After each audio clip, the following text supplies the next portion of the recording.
Bendito sea el Señor. Vamos al pasaje que nos corresponde en esta mañana. Quiero comentarles algo. Lo que pasa es que hoy es el Día del Niño, según culturalmente, como lo celebramos. Entonces nuestros niños van a tener actividades de este lado, por eso me pidieron que cerráramos las ventanas, porque hay niños, entonces va a haber ruido. Es seguro, ¿no? Pero tenemos algunos empleadores que espero que estén trabajando, ¿no? Pero bueno, para que no creamos que hoy dije es día de tortura,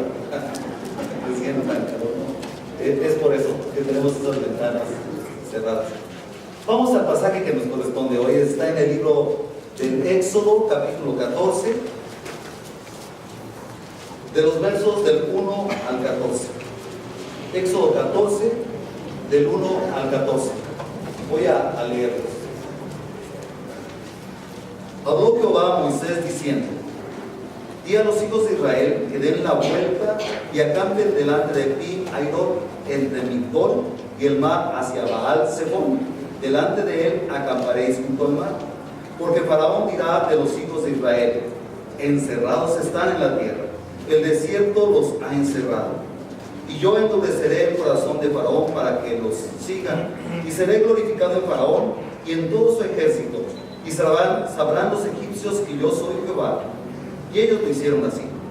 Y fue dado aviso al rey de Egipto que el pueblo huía, y el corazón de Faraón y de sus siervos se volvió contra el pueblo, y dijeron: ¿cómo hemos hecho esto de haber dejado ir a Israel para que no nos sirva?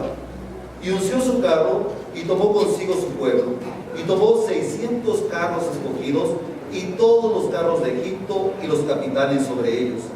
Y endureció Jehová el corazón de Faraón, rey de Egipto, y él siguió a los hijos de Israel. Pero los hijos de Israel habían salido con mano poderosa.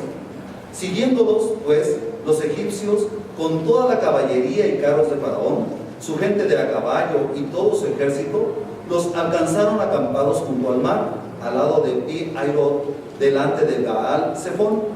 Y cuando Faraón se hubo acercado, los hijos de Israel alzaron sus ojos, y aquí que los egipcios venían tras ellos, por lo que los hijos de Israel temieron en gran manera y clamaron a Jehová. Y dijeron a Moisés: ¿no había sepulcros en Egipto que nos has sacado para que muramos en el desierto? ¿Por qué has hecho así con nosotros, que nos has sacado de Egipto? ¿No es esto lo que te hablamos en Egipto, diciendo: déjanos servir a los egipcios? Porque mejor nos fuera servir a los egipcios que morir nosotros en el desierto. Y Moisés dijo al pueblo: no temáis, estad firmes y ved la salvación que Jehová hará hoy con vosotros, porque los egipcios que hoy habéis visto, nunca más para siempre los veréis. Jehová peleará con vosotros y vosotros estaréis tranquilos.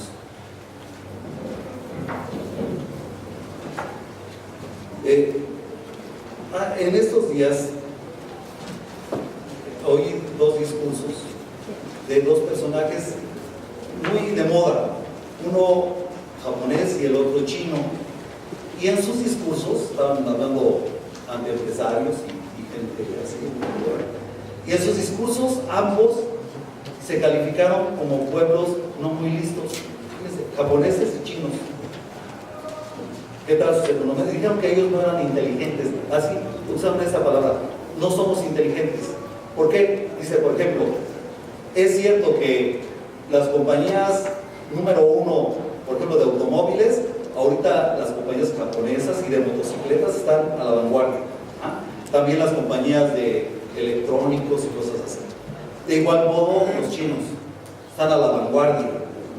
Huawei es una marca china que anda hasta en las playas de fútbol, no sé si los han visto, pero sin embargo dijeron: nosotros no inventamos, ni inventamos los automóviles, ni inventamos las televisiones, no inventamos nada, nada más agarramos lo que ya otros habían inventado y que los hacemos en serio, y a gran escala y con buena calidad. Entonces nosotros no somos inteligentes, nosotros somos disciplinados, así lo dijeron, y esa disciplina la que nos da. Y entonces dijeron: disciplina de inteligentes los latinos.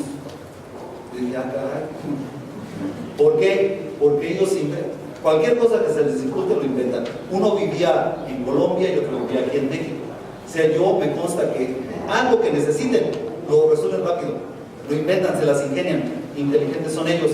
¿Cuál es el problema? Que no son disciplinados. Resuelven algo y ya lo hicimos, ¿no? Pues ya hay que se quede. Pues ya, si ya les dije, ya les di una idea, pues ya, a ver quién la hace. Yo ya les di la idea. Eso decían esos personajes. Y entonces yo me quedé pensando, porque ahora que regresé a clases, muchos de mis compañeros pues tomaron sus vacaciones, 2 semanas, porque los maestros tenemos 2 semanas. Y entonces venían quejándose. Unos que porque estaban bien drogados, se fueron a los centros turísticos y entonces todos los precios, mucha gente, no se la pasaron a gusto, todo lleno, y la comida no era tan buena porque como era mucha la demanda, pero eso sí se endrogaron porque tuvieron que pagar más, y porque yo dije, bueno, bonitas vacaciones. Qué mal gusto les dejaron las vacaciones. Y el viajar, que es lo peor, porque en lo personal yo digo, sí tengo vacaciones, aunque ustedes saben que con algunos de ustedes nos las pasamos aquí esas semanas. Sin embargo, nuestra ciudad como que se vació un poquito. Hasta el transporte público ya va más vacío. No sé si sea mi percepción, pero hasta menos asaltos. También se van de vacaciones. Eso creo, o algo así. Pero para mí sí son... ¿Por qué? Porque pues veníamos aquí a los servicios con toda calma, ¿no? Y entonces a mí, estos días me dejaron un grato sabor de boca. Todas las actividades que tuvimos aquí en la iglesia, pues nos llenaron, desde celebrar con las mujeres en la mañana, nuestros niños en palmas, y bueno, la actividad uno lo recuerda y hasta le da gusto. Es más, yo no soy muy afecto a las redes sociales, sin embargo me he auxiliado de algunas personas para ver cómo cantaron y cómo cantamos y el coro y todo eso. Entonces, encontrarse con estas personas, pues yo sí tengo un gran y un muy buen sabor de boca, ¿no? de estas. ¿Cómo andamos como cristianos? ¿Qué hay de nosotros? Porque sin duda que las noticias han estado girando en torno al muro, al dichoso muro, a la carestía en la gasolina, a las órdenes de aprehensión contra unos gobernantes, exgobernantes y personas parecidas. ¿Qué hay en nosotros después de eso? ¿Qué provoca? Cuando vemos las noticias, cuando nos enteramos de algo, ¿qué sabor de boca nos deja eso? ¿Cómo estamos? ¿Qué pasa por nuestra mente cuando nos vamos a descansar en la noche? Ay, Señor, y mañana a ver qué mala noticia, a ver qué pasa, y a ver. Ansiedad, angustia. ¿Qué hay en nosotros cuando pensamos en esta semana que está iniciando? ¿Cómo nos va a ir? O en los proyectos que hemos emprendido, no sé usted qué tenga en cuenta, pero ¿qué piensa de él? También hay ansiedad, hay angustia, hay preocupación, porque somos humanos, porque tenemos gente que amamos, que queremos y que no queremos que sufran. ¿Qué hay? Miren, a veces usamos la palabra carácter como sinónimo de temperamento y personalidad, aunque esos términos, temperamento, personalidad y carácter, están íntimamente ligados, no son lo mismo, no es lo mismo. El temperamento se centra únicamente en los aspectos biológicos. Rápido, una definición rápida. Después buscan ahí en Google y ya ven algo más amplio, pero el temperamento va con lo que nosotros reaccionamos. O sea, si de repente reaccionamos muy fuertemente o somos muy pasivos, etc. Ahí está el temperamento. Y la personalidad va relacionada a la forma en que nosotros convivimos con otros individuos, es decir, nuestras relaciones interpersonales. Esa es la personalidad. Si somos muy extrovertidos o si somos muy cohibidos, si hablamos mucho, si hablamos poco, esa es nuestra personalidad. ¿Cómo nos relacionamos con ellos? ¿Sí? Bueno, los sociólogos afirman que el carácter es la manifestación de los aspectos psicológicos de una persona moldeados por la educación, el trabajo de la voluntad y los hábitos. Así se constituye un esquema para enfrentar las circunstancias manteniendo un equilibrio con las emociones y el razonamiento. Uf, qué definición tan técnica, ¿no? A veces hasta no nos gusta mucho, pero vean ahí los elementos que hay. Porque tenemos esquemas. Cuando, por ejemplo, si yo les dijera, hay fiesta, ¿en qué pensamos? Pues en alegría, en comida, en platicar, en encontrarnos con otras personas. Ese es nuestro esquema. Otros piensan de acuerdo a su esquema. Así. Cuando hablamos de vacaciones, tenemos un esquema, luego se activan muchas neuronas que nos dicen vacaciones. ¿Qué son vacaciones? Pues algunos piensan en playa, en salir, y otros pensamos en actividades de museos, de cultura, no sé, cosas así. Bueno, esos son esquemas. Entonces, el carácter va ligado a eso. ¿Qué pensamos cuando hablamos de alguna cosa, de algún concepto? Bueno, conclusión, el carácter se forma. El carácter no es innato. El carácter no es algo que se dé por casualidad o que ya llegó, porque a veces decimos, Señor, que le cambie el carácter a fulanito, a menganita. Pues no es de cambiar, es de formarse. Cuando nosotros recibimos a Cristo, nacemos de nuevo, empezamos a formar el carácter cristiano. Empezamos a formar un carácter especial en Cristo. Nacemos de nuevo. El creyente en Cristo debe entonces formar su carácter con base a la Biblia e inspirado por Dios a través de la oración. Por lo tanto, no puede ser de que ya me convertí, ya acepté a Cristo, pero no leo la Biblia ni oro, porque no se va a formar nuestro carácter. Es como si fuéramos a construir una casa, pero pensamos en todo, en cómo van a ser los pisos, las ventanas, pero nunca ponemos cimientos. ¿Qué va a pasar con esa casa? Con las ventanas bonitas, con los pisos de mármol, con la fachada, no sé, especial. ¿Qué va a pasar si no tiene cimientos? Aun por más bonita que esté, por más, que se vea, ¿no?, maravillosa. ¿Qué va a pasar? Bueno, a veces así nos pasa como cristianos. Ay, no, pero sí, yo me convertí al Evangelio y entonces y todo, pero no tenemos cimientos. Nos va a pasar como al hombre necio, ¿se acuerdan? Que fincó su casa sobre arena. Vinieron los vientos y se cae. Escuchamos hace ratito la lectura de nuestro hermano Luis. Si Jehová no edificara la casa, entonces en vano yo me esfuerzo a decir, pero si yo soy pastor, véanme ustedes, como, predico y hago y eso. Si Jehová no edifica la casa, al rato usted va a andar muy pastor, pero todo deprimido, acongojado, angustiado. Pastor, ¿cómo está? Pues aquí la llevo. Si él es pastor, miren. Pero no, el cristiano se cimenta en el Señor. Jehová edifica la casa.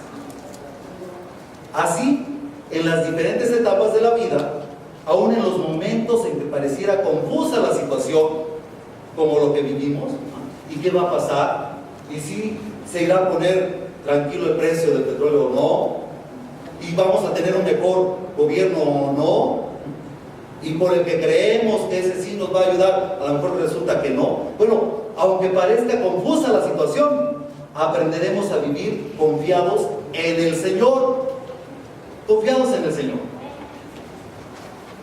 Como algunas personas, sobre todo los que ya tenemos algunos años vividos, servidor, estamos bien orgullosos de un edificio viejo, pero que todavía nos fascina hablar de él, la Torre Latino.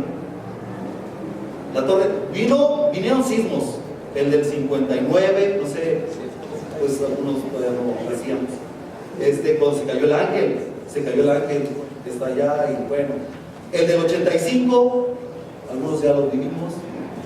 ¿Qué se cayó? Pues mejor diga que no se cayó, ¿no? Y ahí está la Torre Latino.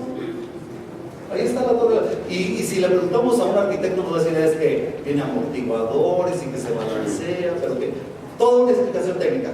Los que no somos muy avesados en eso, simplemente decimos ahí está. Entonces no es que no hayan pasado situaciones difíciles, sino es que estaba bien hecho y tiene buenos cimientos. Así el cristiano. No es que no haya situaciones difíciles, no es que todo se nos dé, pero sea a pedir de boca, no, es que estamos bien cimentados. Y aunque vengan ríos, tempestades, el cristiano bien cimentado ahí va a estar. Y entonces aprenderemos a vivir confiados en el Señor, no en las circunstancias de nuestras fuerzas, y dejar que nuestro carácter tome decisiones inspiradas por la obra del Espíritu Santo en nosotros. No por nuestros miedos, no por nuestras zozobras, no por la influencia de los que nos rodean, porque a veces aunque uno no quiera, Llega uno a su lugar de trabajo y empieza, no, fíjate que pasó esto y van a despedir a unos. Sale uno a los gritos, no, fíjese que asaltaron hace ratito y eso. Aunque uno no quiera, pues empieza a influenciarse de todo eso y luego ya hasta le da miedo. Pero si estamos cimentados en el Señor, sabremos a quién recurrir, a quién pedirle fuerza, seguridad. Vamos al pasaje.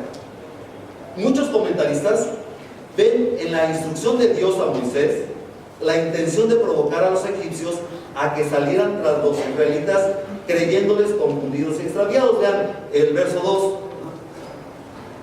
Le dice: di a los hijos de Israel que den la vuelta. ¿Sí? Acamparéis. Y entonces dice el verso 3: entonces van a pensar los egipcios que están encerrados, el desierto los ha encerrado. Entonces muchos dicen: Dios quería provocar a los egipcios para que salieran tras los israelitas.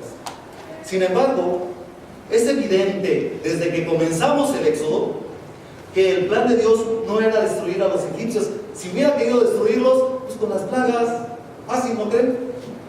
Pero el plan de Dios no era destruir a los egipcios, sino formar a su pueblo, que su pueblo aprendiera a ser nación santa, adquiridos para anunciar que tenían un Dios verdadero, un Dios vivo. Aunque los sitios mencionados, ustedes ven en el verso 2, Pi, Airot, Migdol, Baal, Zebón, esos no existen como tales en la actualidad. Si ustedes los buscan en un mapa actual no van a estar. Las referencias son claras en cuanto a la ubicación geográfica que tendrían los hebreos y la aparente vulnerabilidad frente a un irritado faraón que veía con desesperación que la mano de obra barata se desligaba de sus servicios. Se le estaba yendo la mano de obra barata. ¿Cómo los dejamos ir? Dice, ahora ¿quién va a hacer ese trabajo? Ahora ¿cómo vamos a tener ganancias fáciles? Era un grupo de personas, los que salieron de Egipto, que aspiraban a la libertad. Por eso salieron, por eso se fueron. Hebreos y no hebreos. ¿Salieron por qué? Porque querían ser libres. Algunos con antecedentes históricos. Es decir, algunos se acordaban de qué le había prometido Dios a Abraham, a Isaac, a Jacob. Y otros simplemente porque vieron las señales y prodigios y dijeron, no, eso sí les va a ir bien porque su Dios, miren cuántas cosas hace. ¿Cómo los lleva adelante? Entonces se animaron y se les pegaron. Pero sin tener la certeza de lo que esperaban. ¿Qué esperaban? ¿Qué vendría? Es decir, todos estaban de acuerdo en lo que prometía cosas mejores desde el punto de vista humano. ¿Qué promete cosas mejores desde el punto de vista humano? Porque nosotros, la tecnología o no, pastor, si tenemos el último iPhone o el mejor celular, ya la hicimos. A mí me dicen, pastor, puede ser que usted lo tenga porque no lo podemos whatsappear, porque no, o sea, necesita usted traer el satélite aquí para que... Bueno, es que la tecnología. O el mejor automóvil. No, si tuviera el mejor coche, me canso que llego rápido a mi trabajo. A eso creemos. Por eso todos en los coches. ¿O qué? Todo. ¿Qué es lo mejor para nosotros desde nuestro punto de vista? ¿Dinero? Dinero. Si tuvieran unos milloncitos, por eso es que hay unas personas que ahorita están enfrentadas porque ellos dijeron el dinero nos libra. El dinero es mejor. O la salud física, no sé. Pero en aprender a vivir con fe, no estamos de acuerdo todos. Porque todos, miren, a veces se nos dice, es que cree en Jesucristo, ¿qué te está pasando? No, pues que me duele aquí, me duele. Cree en Jesucristo y mira, Él maravillosamente te va a hacer una persona sana. Es que tengo problemas en mi trabajo. Cree en Jesucristo, mira, el dinero va a escurrir. Cree en Jesucristo y tu deuda, ¿a qué se va a esfumar? De repente por arte de magia, alguien va a decir, ya está pagado. Y entonces buscamos al Señor porque nos va a corregir todo eso. Pero ¿y qué de nuestro compromiso? ¿Qué de tener fe? ¿Qué de ponernos a trabajar en la obra del Señor? De alcanzar a otros como nos mandó. ¿Verdad que nos mandó eso? Vayan y prediquen el Evangelio. Enséñenles. ¿Qué de eso? ¿El dinero puede enseñar a otros a vivir bien? Pues no, porque somos un país rico con muchos problemas en la ¿verdad? Somos un país con los mejores automóviles, los más caros. Si usted quiere el automóvil más caro, lo encuentra en la Ciudad de México. Pero ¿qué tal el tránsito?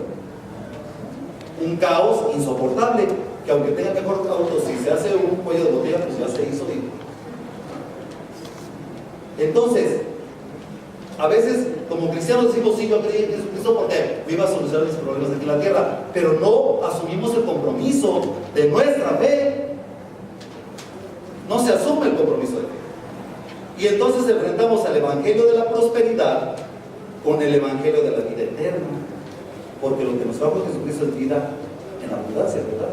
Y no queremos la vida nada más aquí, de inmediato, y es donde se arma un caos, porque ese no es el evangelio.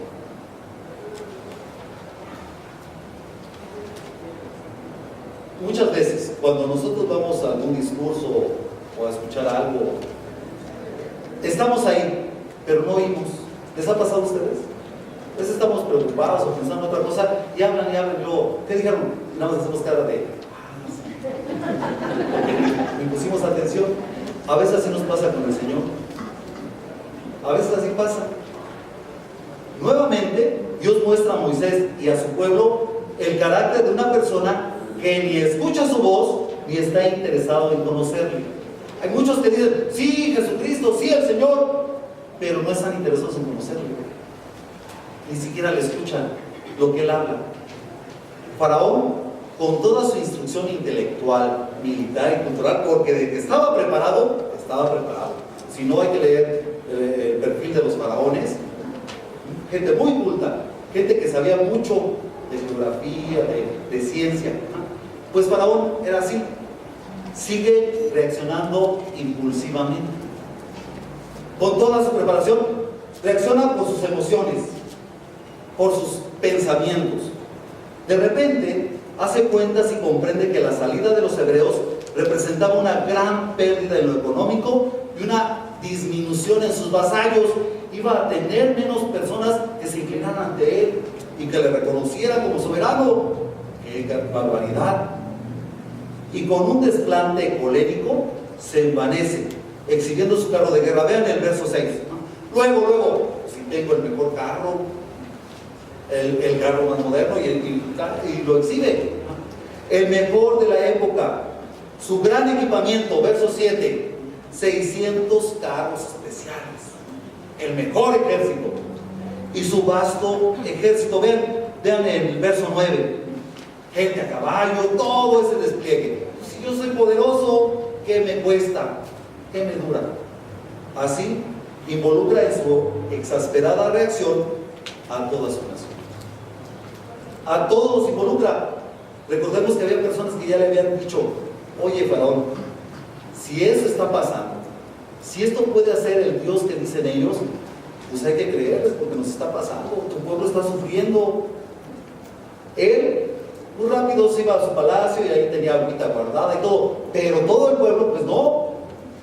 Y entonces padecían y le habían dicho, Faraón, pues ya concédeles, ya escucha este hombre.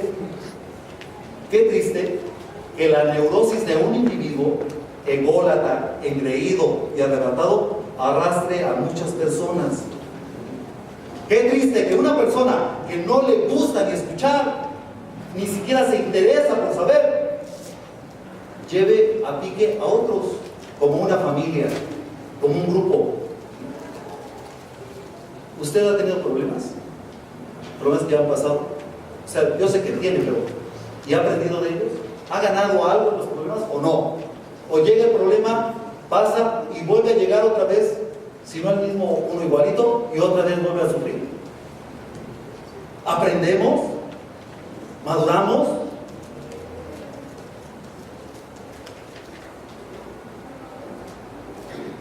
Es como cuando en los matrimonios, voy a poner este ejemplo, no es una realidad, pues, dice la hija, mamá, ¿me dejas ir a la fiesta? Entonces, dile a tu papá cuando venga.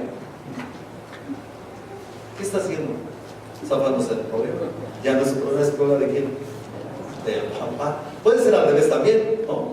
Papi, ¿me dejas ir? No, o sea, dile a tu mamá. Así cuando vengan las consecuencias, dicen, yo no lo dejé ir, ¿no? Tú, a ver, tú que lo dejaste ahí, qué padre, ¿no? El zafarse de un problema, que lo haga el otro, así le echamos la culpa. Si sale bien, nosotros criamos a este hijo. Si sale mal, pues su mamá que lo cambió. Las soluciones aquí contra el odio, fíjese, de un problema aprendemos cómo se soluciona o aprendemos a odiar al otro porque lo hizo mal, porque no nos satisfizo su decisión. El líder de los egipcios se convierte en títere de sus pasiones. Se convierte en títere de sus pasiones, de sus rabietas, de sus impulsos. Ese es un títere de lo que en él de repente surge. A pesar de haber experimentado tan de cerca las acciones divinas, porque él estuvo ahí cuando llegaron las plagas. A pesar de eso, no quiso abrir su alma para conocer al Dios que da la vida. Porque una cosa es que haya experimentado las acciones de Dios y otra cosa es que le reconociera, que le conociera tan siquiera. Posiblemente, durante la manifestación de las plagas, ante el estupor de sus hechiceros por el poder que no pudieron igualar, ¿recuerdan eso? Que a un principio los hechiceros hicieron todo lo que hacía el Señor, pero después hubo un momento cuando los feos ya no pudieron. Y entonces fue cuando dijeron, es que no podemos, algo hay aquí. En algún momento, quizá en ese momento, llegó a pensar en la diferencia con sus dioses creados y sus ritos sin sentido, porque ellos creaban a sus dioses. Incluso la vaca, el toro que adoraban, no iba a nacer igual, entonces lo tatuaban y lo buscaban parecido. Sus dioses creados y el Dios que estaba ahí, porque Dios mandó las plagas, pero tenía un propósito, ¿no? ¿Qué le pedía? Deja ir a mi pueblo. Quiero que mi pueblo vaya a adorar. No digo, pues ahorita van a ver cómo yo tengo poder y eso, no. Él decía, deja ir a mi pueblo. Si lo dejas ir, ya no pasa nada. Tenía un propósito. Lo que Dios hacía no era para que sufriera Egipto, sino porque tenía un propósito. Quería que su pueblo fuera libre y le adorara. No los ritos de Egipto, que hacían muchas cosas, pero no había propósito. No había una meta en cada uno de ellos. Tal vez en algún momento Faraón pudo pensar, pues sí hay una diferencia, sí es distinto, pero se sintió a gusto con el estatus y las comodidades que ostentaba y se conformó a seguir así, creyendo en banalidades, acumulando riquezas materiales y siendo lisonjeado por sus súbditos. Yo creo que hay algunas personas que en algún instante de su vida pues dicen, pues sí, el evangelio es bueno, sí, las personas que el Señor cambia pues ya tienen otra forma de vivir. Ay, no, pero mis borracheras, ay, no. Mis amigos dicen, no, tú sí eres bien macho, tienes muchas mujeres, o ay, mi comadre, ¿qué va a decir mi comadre? Ya no vamos a hacer chismosas porque ya los quisieron hacer. No, ¿cómo voy a dejar eso? Tan rico que es ahora ya no es el lavadero porque es el lavadero. Así. A lo mejor Faraón dijo, pues sí, eso está, pero no, ¿cómo voy a dejar que me reverencen? ¿Cómo voy a dejar que vengan y que me digan, no, tú eres el Dios? ¿Cómo voy a dejar eso? Pensó Faraón. Y dijo, no, mejor aquí me quedo. Estoy bien. No solamente incubaba una aversión hacia Dios, sino que también involucraba irresponsablemente a su pueblo y dejaba que con Israel se produjera un enojo irracional, porque primero los quería para que fueran esclavos, bueno, se comprende, pero después quería destruirlos. Ya lleva carros de guerra, ya está enojado porque se fueron, quiere destruirlos. Ahora les persigue para acabar con ellos. Tener el corazón tan duro que ni siquiera la afiliación con mi prójimo provoque un sentido de piedad es el pecado más destructivo que puede existir, porque no tiene metas congruentes. Quiere que el otro sufra, que el otro no sea, con envidia, con egoísmo, y destruye. Eso destruye familias, destruye comunidades, destruye naciones, destruye iglesias. es cuando la maldad hace eso. No, como familia, no, hay que destruirla. Como comunidad, no, hay que destruirla. Como que armonía. Y entonces llega Satanás, el que va contra el orden hecho por Dios, que connota perversión, cosas que hacemos para destruir en lugar de construir, cosas que nos dañan en lugar de nutrirnos y de alimentarnos. ¿Cómo puede haber productos que son caros que dañan y nosotros estar de acuerdo, decir sí, que se sigan fabricando, que se sigan haciendo, y que acarrean mucho mal? Se llama perversión. Solo una persona en tal situación puede odiar, perseguir y querer destruir a Dios y a su pueblo sin importarle que paralelamente acarree fatalidad para él y para los suyos. Sin importarle, total.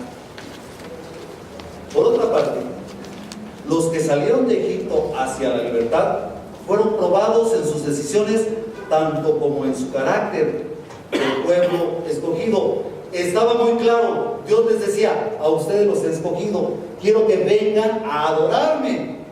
Y entonces los prueba.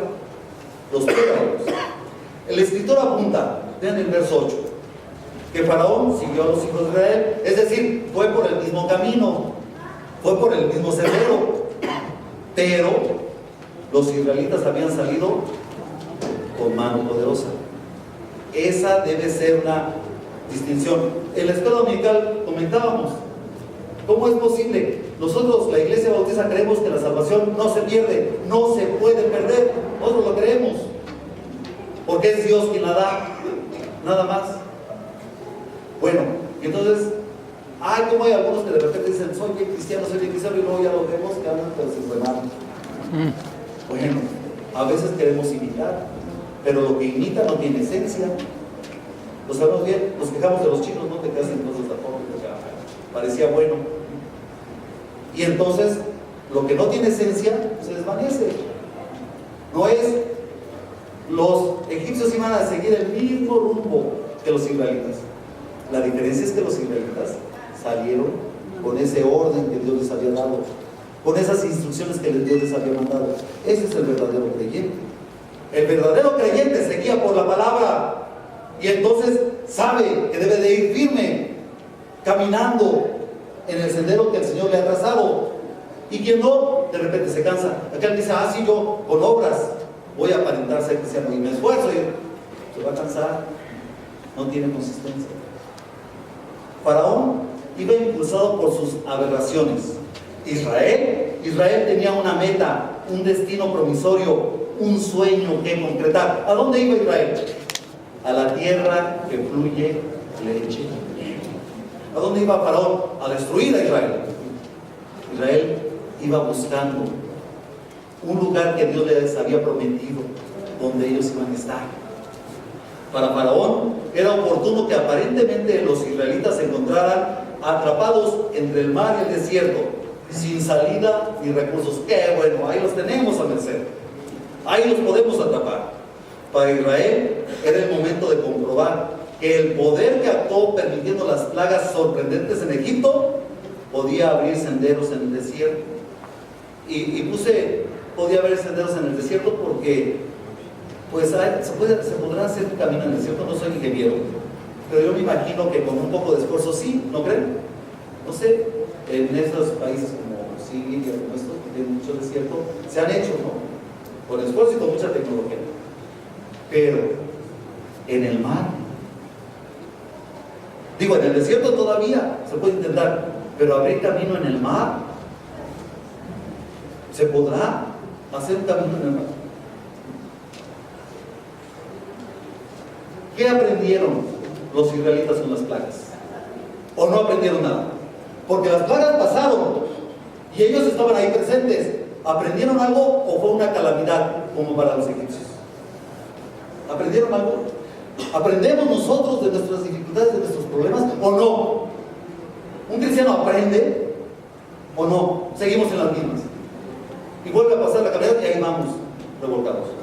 ¿Cuál sería la diferencia entre la confianza de los israelitas en el Dios que se manifestó por su propia cuenta y los dioses egipcios a los cuales debían trazarles rutinas y escenarios. ¿Habría alguna diferencia en cómo adoraban los egipcios, qué esperaban los egipcios de sus dioses y lo que esperaba el pueblo de Israel en su Dios? ¿Hay una diferencia? Porque, hermanos, tenemos que definir esto. A veces es igual, es el mismo Dios que adoramos todos. Que todos dicen, pues es el mismo Dios, hombre, tú no te preocupes. Yo con mi religión o con la otra religión más bonita o pintoresca, es el mismo Dios.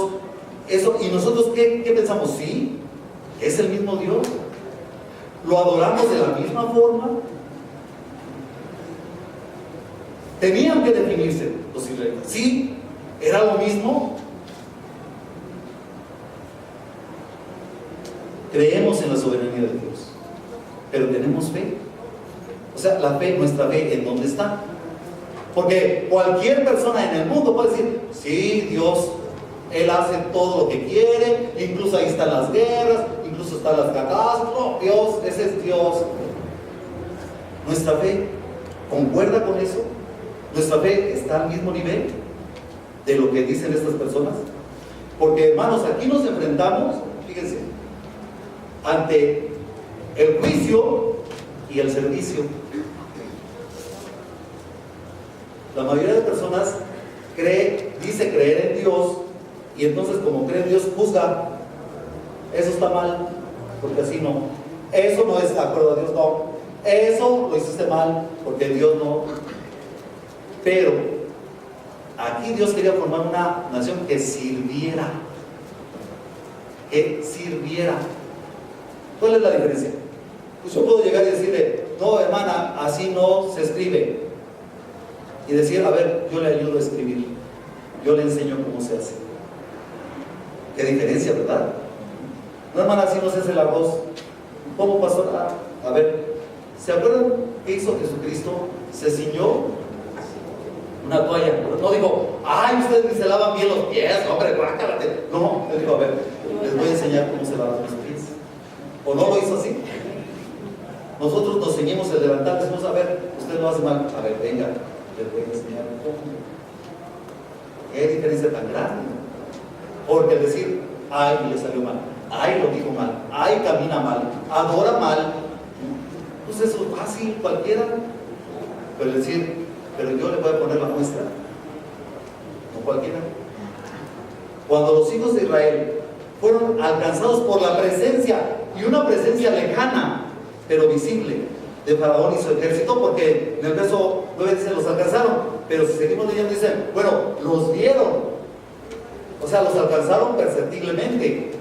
Cuando los hijos de Israel percibieron que venían los egipcios, se acobardaron. Se acobardaron. Se acobardaron. Cuando nosotros vemos que ahí viene la calamidad, ¿qué hacemos? También nos da miedo, pero de ese miedo irracional. Es cierto que aunque se habla en plural, debemos comprender que no todos compartían ese miedo. No podemos meter a todos en el mismo pensamiento. Entran en pánico y su reacción es muy parecida a la de Faraón. ¿Por qué? Faraón se dio cuenta que se le iba a su mano de obra barata, ¡ay! Se gritó. ¿Y qué dijo? Pues ahorita les voy a demostrar que yo tengo un ejército que puedo. ¿Ellos qué hicieron? Percibieron que ahí venían y que dijeron, ¡ay, pero por qué no salimos! ¿Por qué nos sacaste? Igual, impulsivamente reaccionaron según sus sentimientos, sus emociones. Igual que Faraón, los dominaron sus emociones, los dominó su mente. Murmuraban y se quejaban, increpando a Moisés, viscerales, emotivos. Esta conducta da la razón por la que Dios no los llevó por el camino corto y directo. Aquí por eso dijo Dios, no, los voy a llevar por el camino directo y se me van a regresar a la mitad. No van a entender si yo los conozco. No van a decir, ay, no, mejor no. Recurren a los reproches, a maximizar las miserias que podían haber obtenido en Gosén, incluyendo sepulcros comunitarios, cultura servil y trato indigno. A eso recurren, a reprocharle a Moisés. Ay, pero si nos hubiéramos quedado, ay, Ay, pero si yo siguiera mi vida como antes, ¿para qué me meto en problemas? ¿Para qué? En lugar de orar, reclaman a Dios. No aprendían a orar, no aprendían a dirigirse, le reclaman. ¿Han oído personas así? Ay, Señor, pero ¿por qué hiciste eso? Ay, ¿por qué no hacer aquello? ¿Por qué? En lugar de orar, hay que aprender a orar. Cuando tú ores, entra en tu aposento y tu Padre que te oye no se queja. Ellos no, en lugar de orar, reclaman, reprochan. El problema es que quizá era la mayoría los que tenían mucha debilidad en su fe, a tal grado de ser vencidos por el pánico de ver al poderoso ejército egipcio amenazándoles. Entonces tiene sentido su queja. Ninguna solución dentro de la lógica humana se percibía. La mayoría de personas evidencia su incomprensión de la historia de su pueblo. No habían comprendido lo que Dios había hecho con ellos. ¿Qué pasó cuando Dios le dijo a Abraham, sal de tu tierra y tu parentela? ¿Le dio coordenadas? ¿Le dio direcciones a dónde lo llevaba? No, confió. ¿Qué pasó cuando le dijo, dame a tu hijo? ¿También le dio el cordero?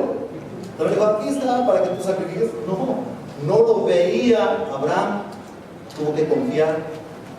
Igual Jacob, toda la escalera, me bendices. ¿Qué es la bendición? No habían aprendido, no sabían contar su historia, no tenían sabiduría para contar sus días.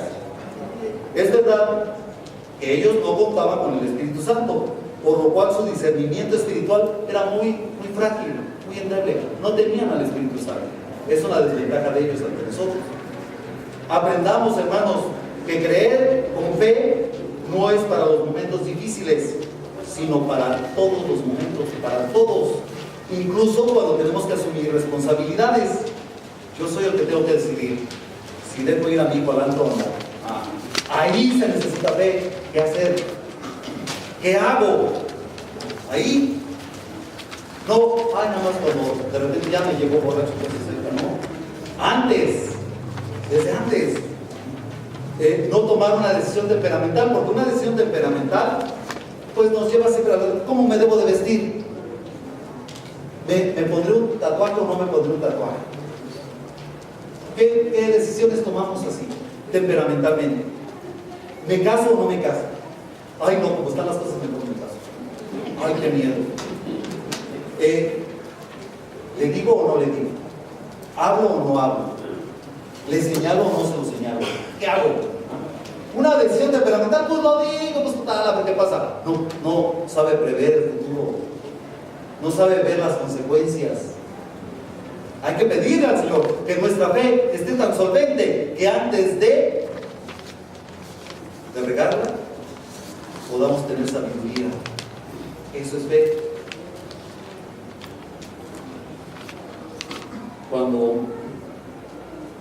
Cuando tenemos, por ejemplo, un hijo rebelde que no entra a la universidad, ahí, en ese momento, nació el hijo rebelde, o no fue formado antes. La prosperidad monetaria soluciona los problemas matrimoniales. Déjenme decirles que yo, ahí en mi oficina, que parece salón de clases, he recibido a personas que de repente les va muy bien económicamente y deciden separarse. Obviamente, son decisiones muy miserables. Es que ya me encontré otro, más otra persona. Es que ya me encontré una motocicleta, me compré mi mamá. ¿Y los hijos? ¿Se podrán encontrar una mamá? Claro que no. ¿Otro papá? Claro que no. Padrastro sí, madrastra sí, pero papá y mamá. Pero en esos no, pastor, es que a mí me gana la pasión, la emoción. Si usted supiera la emoción. La fe es para permitirnos estar concretando nuestras acciones cada día, cada momento, cada instante, desde que están en el pensamiento.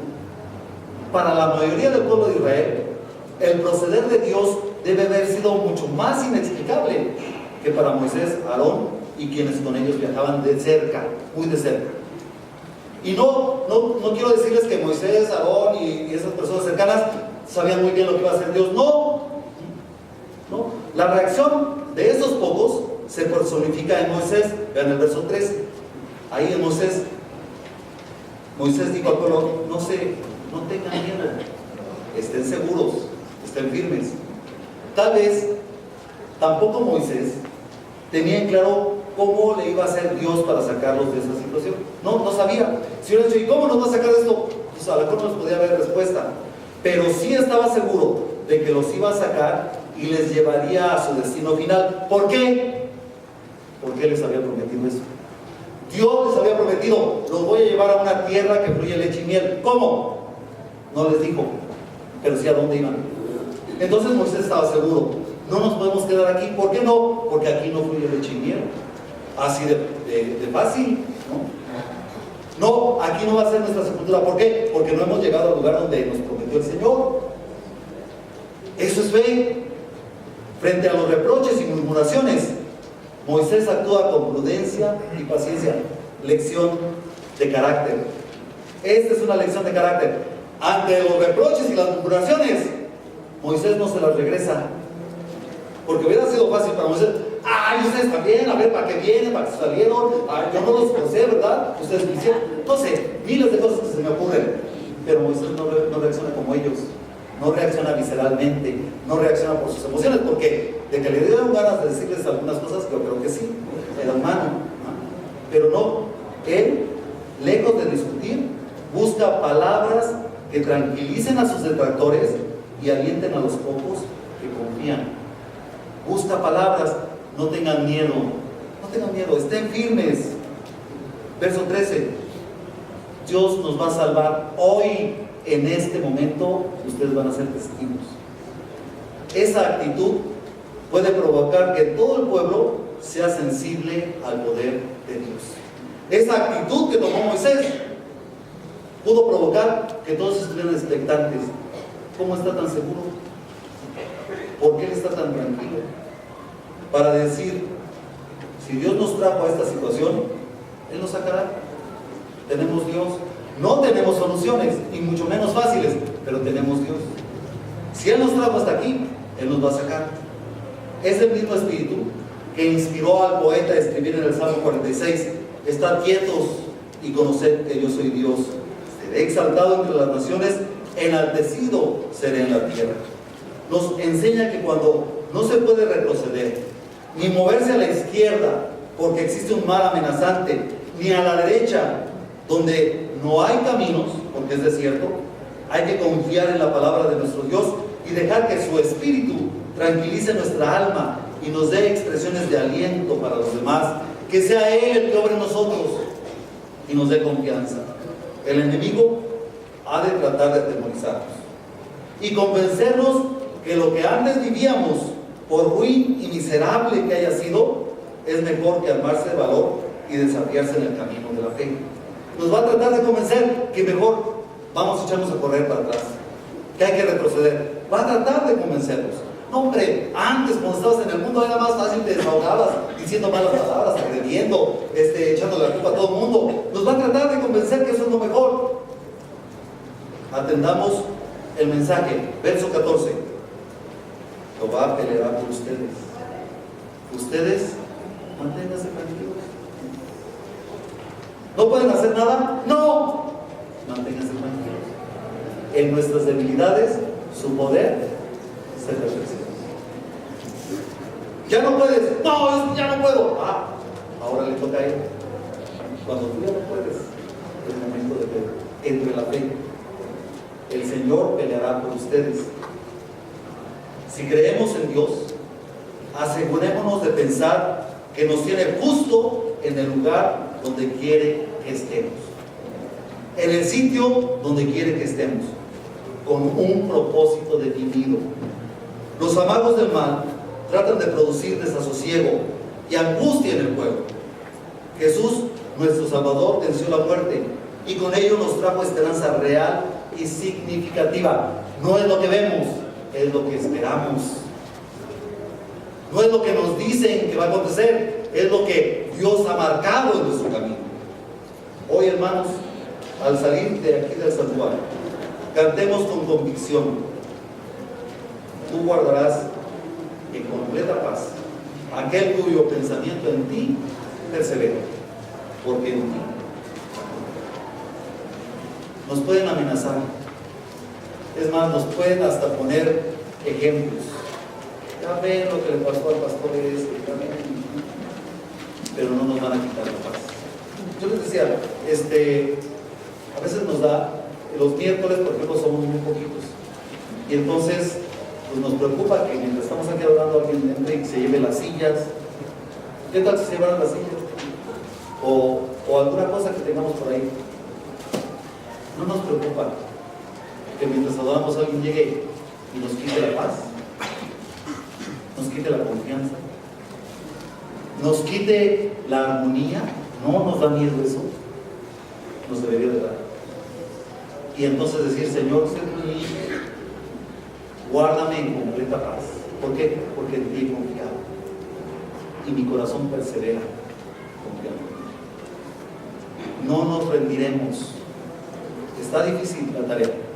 El mundo amenaza, pero nosotros somos de Cristo. No nos rendiremos. Amén. Lo aconseja que podamos, Señor, guiarles con responsabilidad y ser testimonio para sus vidas. Gracias por las maestras, por los maestros, por nuestra hermana Nati, que está a cargo de la iglesia infantil. Sé tú, Señor, en cada uno de ellos, y que el amor, la paz, el cariño, el cuidado que tuvo nuestro Salvador para instruir, se refleje en cada uno de ellos, Señor, en esta iglesia.